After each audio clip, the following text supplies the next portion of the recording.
Saludo ako sa isang graduating nursing student from Taguig, si Danzen Valdez, na kung saan nagresponde siya kahapon sa isang aksidente na di umano'y tinawagan siya habang naghahanda siya para pumasok. Tinawagan siya ng kanyang nanay para tingnan at i-check yung pasyenteng lalaki na nakahandusay malapit sa kalye, malapit sa kanilang bahay. So, hindi siya nagdalawang isip para puntahan yung nakahandusay na pasyente at tiningnan niya, chinek niya, at yun, kinuha niya kaagad yung CPR face mask na kung saan kakabili niya lang in preparation for the return demo nila. And ayun, nagamit niya yun doon sa pasyenteng yun at nagbigay kaagad siya ng chest compressions and nagbigay siya ng blows kasi gamit yung kanyang, buti meron siyang CPR face mask, CPR mask.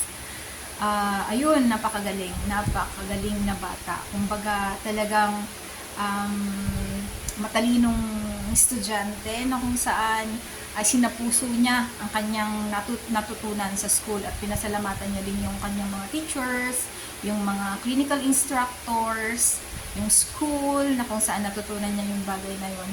At yun nga, tumigil lang siya sa pagbigay ng CPR nung dumating na yung emergency response team from that place.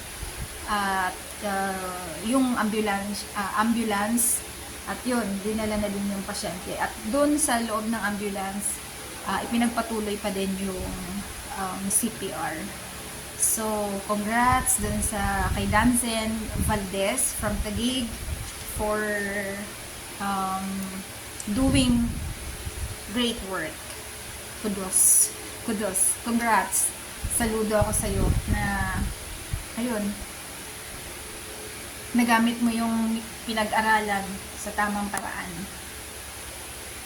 At nagbigay din siya ng advice dun sa mga merong pre-existing, yung mga may karamdaman na kung saan kung meron po tayong maintenance medicine, huwag po natin kalimutan inumin. Inumin yon sa tamang oras, kung ano man po yung advice ng doktor sa atin, inumin po yon regularly.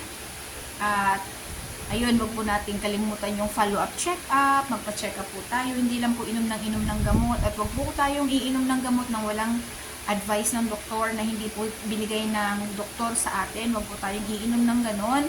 At yun, dahil po tag-init na naman po ngayon, summer is fast approaching, so uminom po tayo ng tubig lagi po tayo mag-rehydrate. Yun lang, ingat po tayo, ingatan po natin yung ating sarili kasi yan po yung ating kayamanan sa anumang bagay na ginagawa natin. Yung health po natin yung pinaka-importante higit sa lahat.